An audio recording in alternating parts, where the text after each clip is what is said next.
Tonight on this special edition of Cronkite News, we finally have a World Cup winner. Spain took home the title, beating the defending champs Argentina.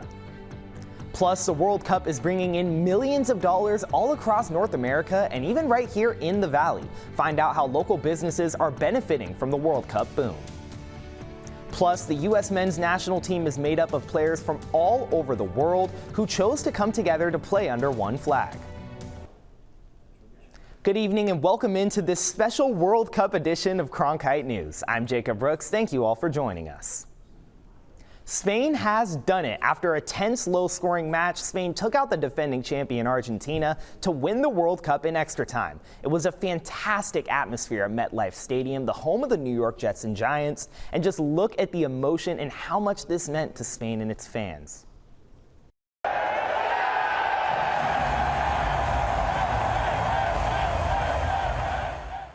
Spain won the match 1-0, making it the team's second World Cup title after its first in 2010. Spain is on a special run right now, adding this World Cup title to a 2024 Euros championship and an Olympic title also in 2024. Juan Manosalva and Emily Montano have more now on the road to this World Cup title.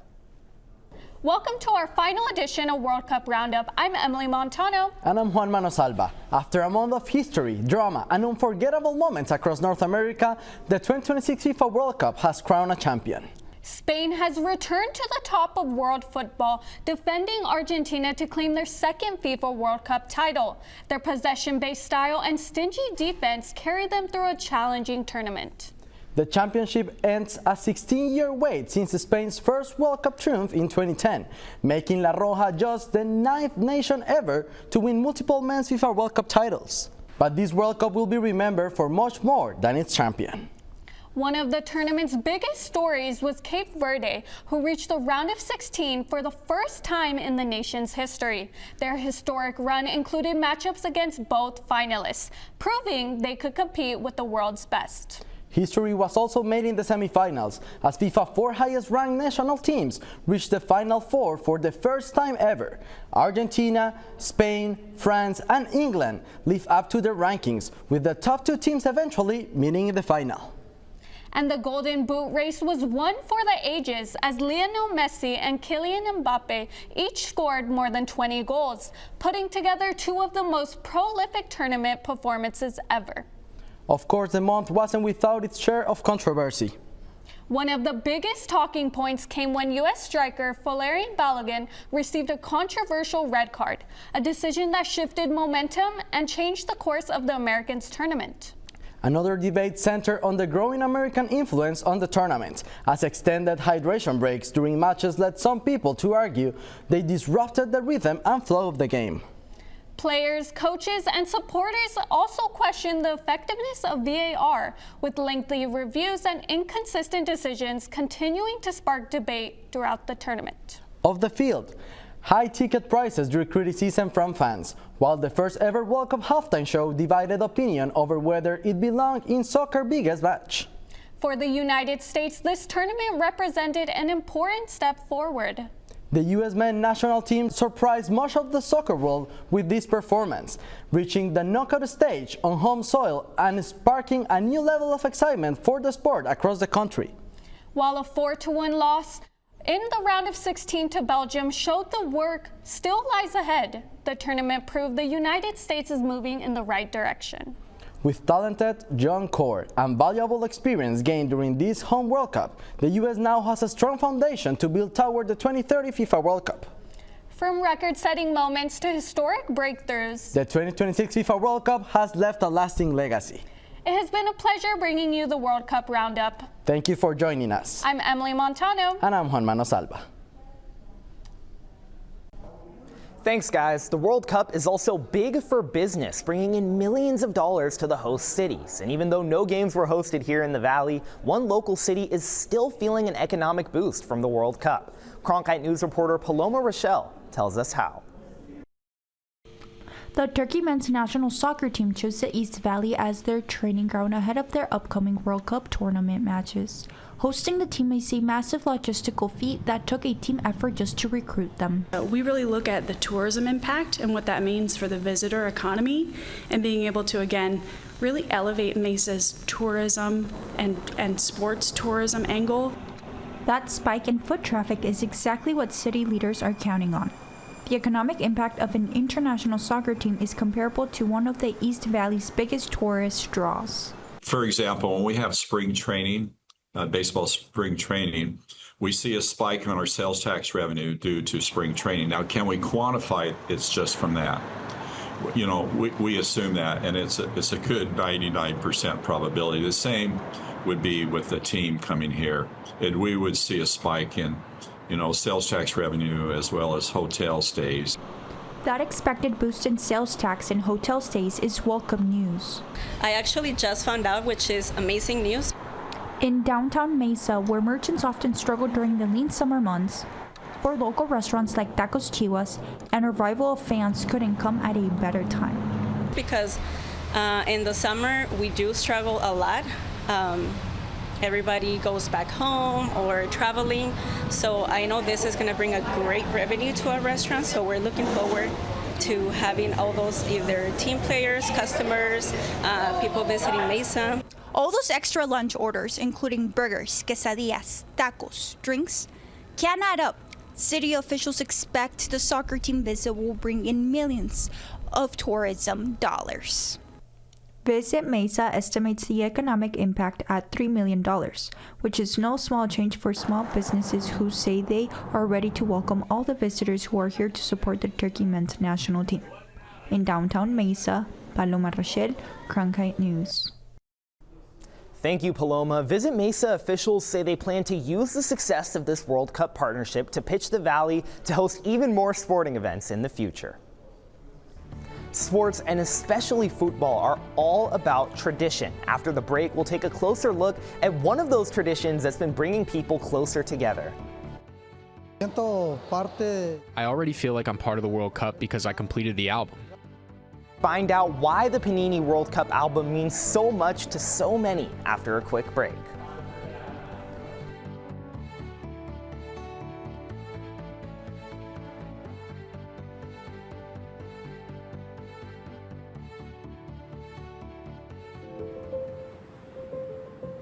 People have always had trouble trying to put me into a box.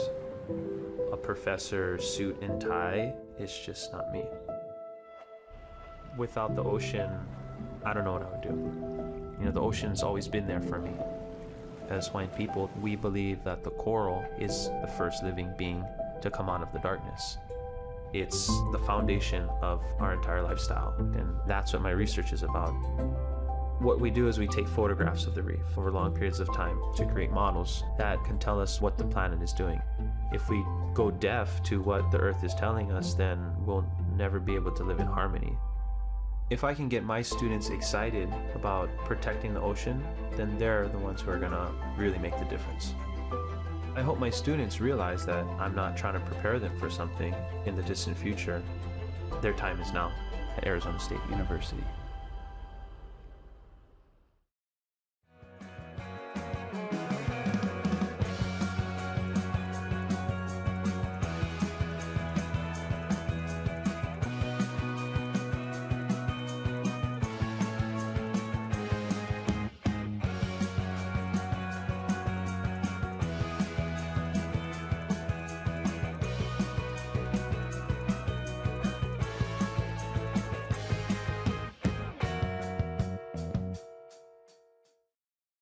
The Cronkite News app. Watch Cronkite News, weather, sports, morning updates whenever you want, all on demand. Stay connected to the events and happenings in the Valley of the Sun. Content you won't find anywhere else, plus binge-worthy movies and unforgettable specials. Wow. It's a free app, Cronkite Plus. Enjoy on your phone, streaming service, or go to cronkiteplus.com. Welcome back into Cronkite News. Fans all across North America were part of a World Cup sticker swap earlier this month put on by sticker-making brand Panini. Fans in New York, New Jersey, and Mexico City broke a world record for largest sports sticker exchange in 8 hours, with 4,000 swaps, which doubled the previous record. The Panini World Cup album has actually been around for decades and is popular all across the globe. As the tradition now grows here in the United States, our reporter Juan Manosalva tells us how a new generation of soccer fans is discovering that the World Cup can also be experienced way before the matches even begin, one sticker at a time. Juan? Thanks, Jacob.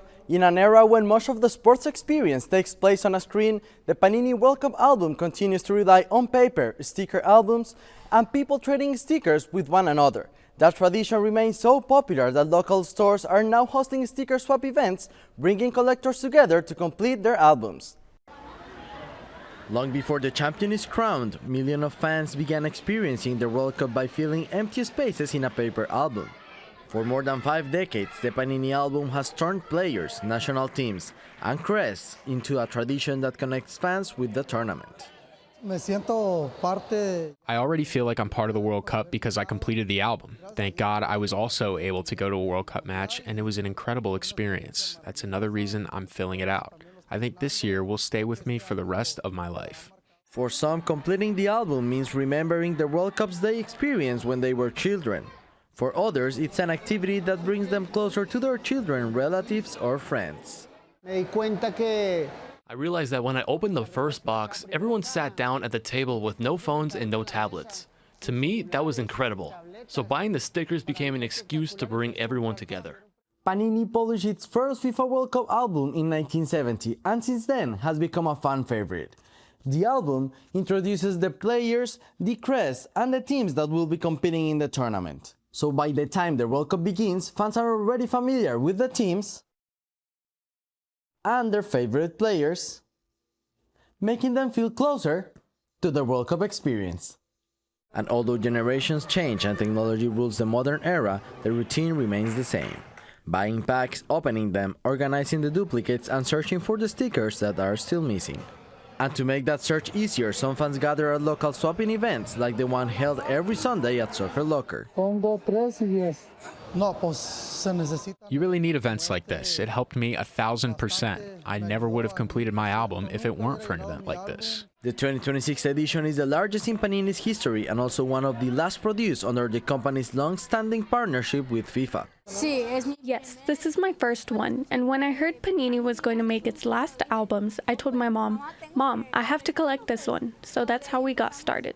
Panini will continue producing World Cup collections through 2030. After that, the rights to FIFA collectibles will pass to Fanatics and Topps. That makes the 2026 and 2030 editions some of the last of a tradition that has accompanied soccer fans for more than half a century.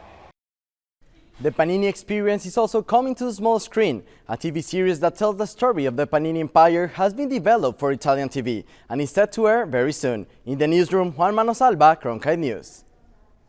Thanks, Juan. The U.S. men's national team is made up of players from all around the world, but they still decided to don the stars and stripes for this World Cup. Our reporter Andrew Montana traveled to Georgia before the World Cup to speak with some of the players about what led to that decision to represent the U.S.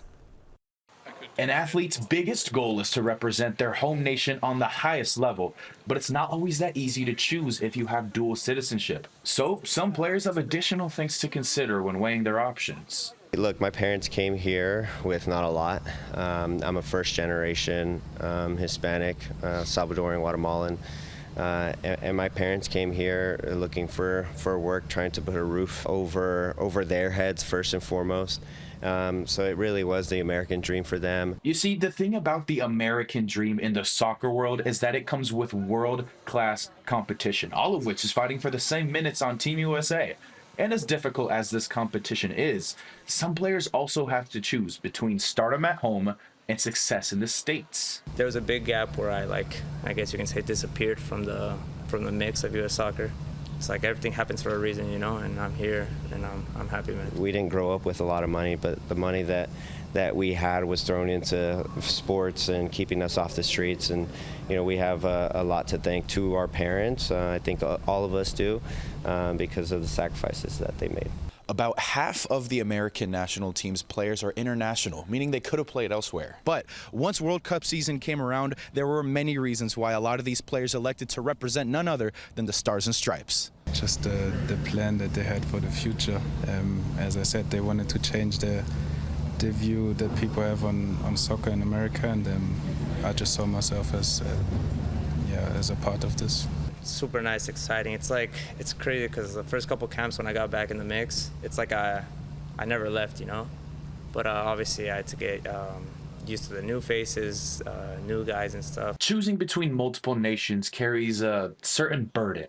And then for me, it was how can I give back, or how can I show appreciation for a nation that has given me so much. And you know, I think our locker room was full of stories like that, and that's the beauty of the United States. But that weight is nothing compared to the pride felt from the name printed across your chest.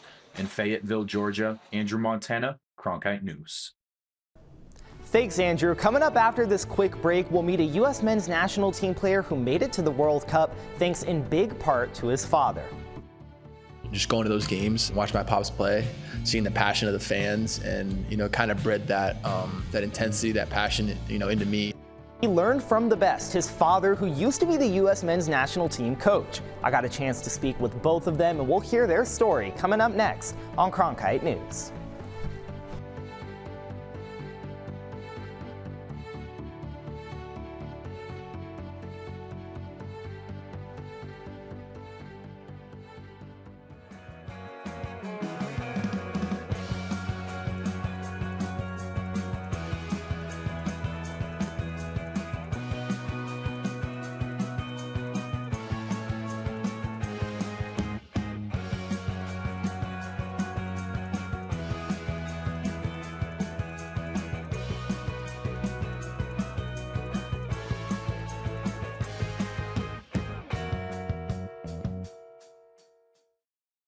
The Cronkite News app.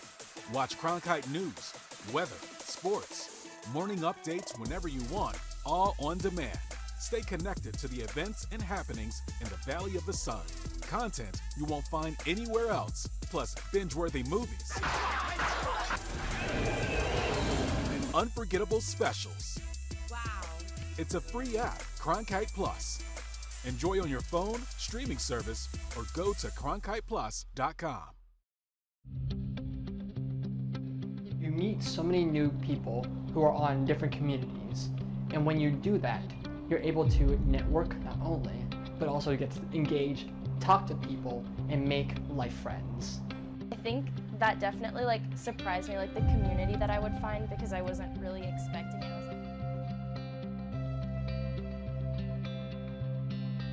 Freedom. Friendly. Nice. I'd say cozy. As a teacher, you just want to reach people. You want to make a difference. You want to help them. I have an opportunity to do something I never imagined I would be able to do. Go out and build the best biology class the world has ever seen. When you go into Dreamscape Learn, you put on a set of goggles and you can go anywhere. You can be anyone and do anything. The thing about Arizona State University is they're always thinking about what's next.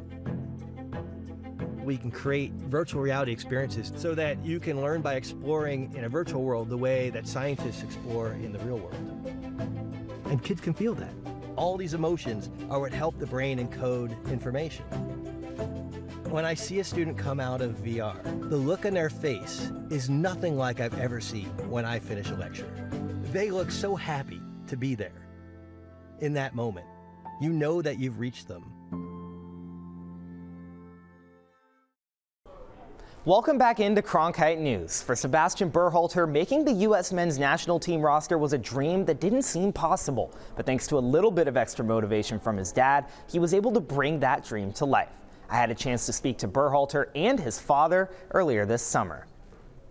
Playing in a friendly against Germany in Chicago hit home for Sebastian Berhalter in more ways than one. Germany was where he spent his childhood watching his father Greg play professionally. Just going to those games, watching my pops play, seeing the passion of the fans, and kind of bred that that intensity, that passion, into me. Despite his father's status as a former player and national team coach, Sebastian wasn't going to have his soccer career handed to him. We took a very hands-off approach. We never spoke to coaches, never spoke to agents. It was really just about him and what he was going to be able to do on his own. When Greg Berhalter finalized his 2022 World Cup roster, he didn't think Sebastian was ready, so he left his son off the team. Instead, he opted to hold rigorous one-on-one training sessions with him in Chicago to get Sebastian to that next level organically. Just reflecting on those times, those are tough times, and I'm super grateful that I have a dad that would go through that with me and, push me to my limits. All of the time spent in Chicago grinding in the darkness put Sebastian Berhalter on the right path.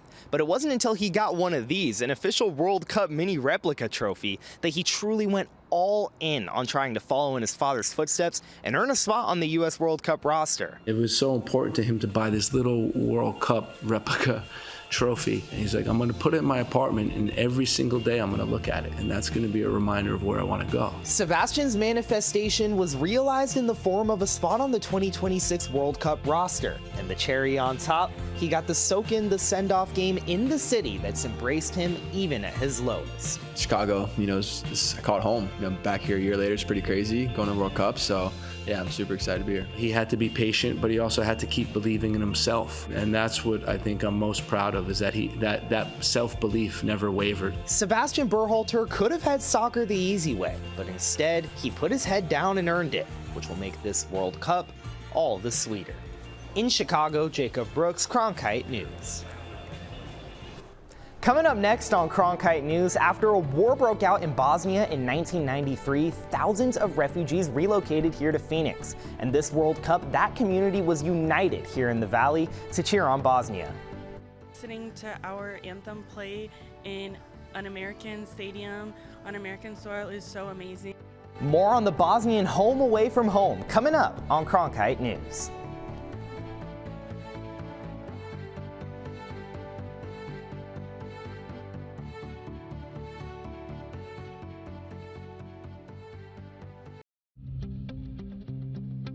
You meet so many new people who are on different communities, and when you do that, you're able to network not only, but also get to engage, talk to people, and make life friends.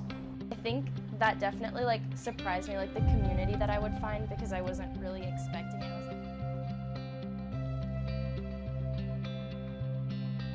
Freedom. Friendly. Nice. I'd say cozy.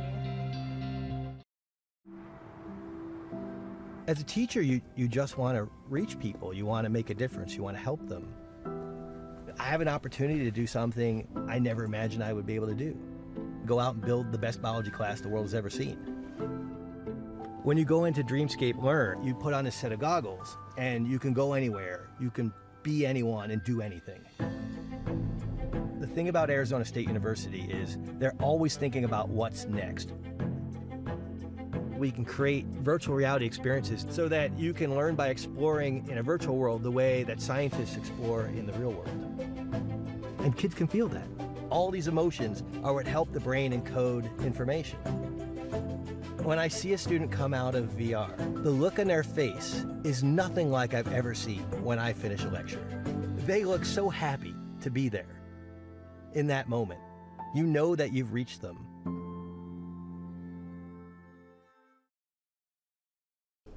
Welcome back into Cronkite News. Phoenix is home to a large Bosnian community, and many of them came together during the World Cup to cheer on their home country. Cronkite News reporter Jake Yovanay was with them as they took in the world's game. About 10 miles from downtown Phoenix sits a little piece of the Balkans. Walking into Old Town Sarajevo is like walking into a small exclave of Bosnia and Herzegovina, and it's been like that since 2000. It makes it a perfect place to watch Bosnia compete in this year's World Cup. Being older and listening to our anthem play in an American stadium on American soil is so amazing. In 1992, war broke out in Bosnia, which lasted over 3 years, killing thousands and displaced millions from the region. According to the Arizona Department of Economic Security, nearly 7,000 Bosnian refugees came to Phoenix between 1993 and 2004 in the aftermath of the conflict.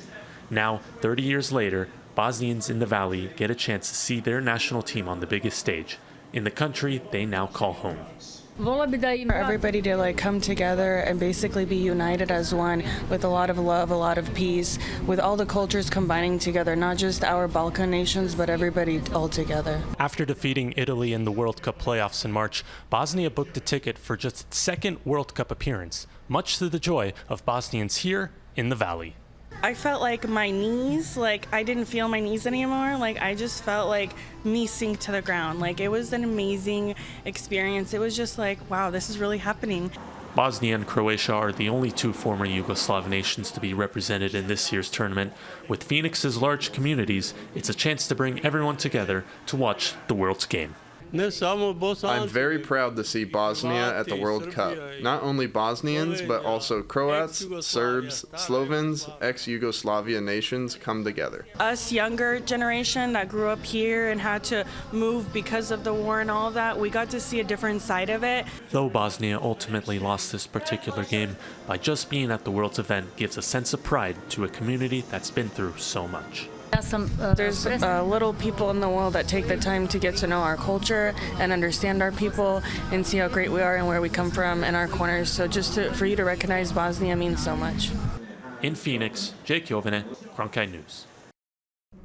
Thanks, Jake. Well, that's it for this special World Cup edition of Cronkite News. I'm Jacob Brooks. Thank you all for joining us. And to see top Arizona stories anytime, log on to cronkitenews.azpbs.org.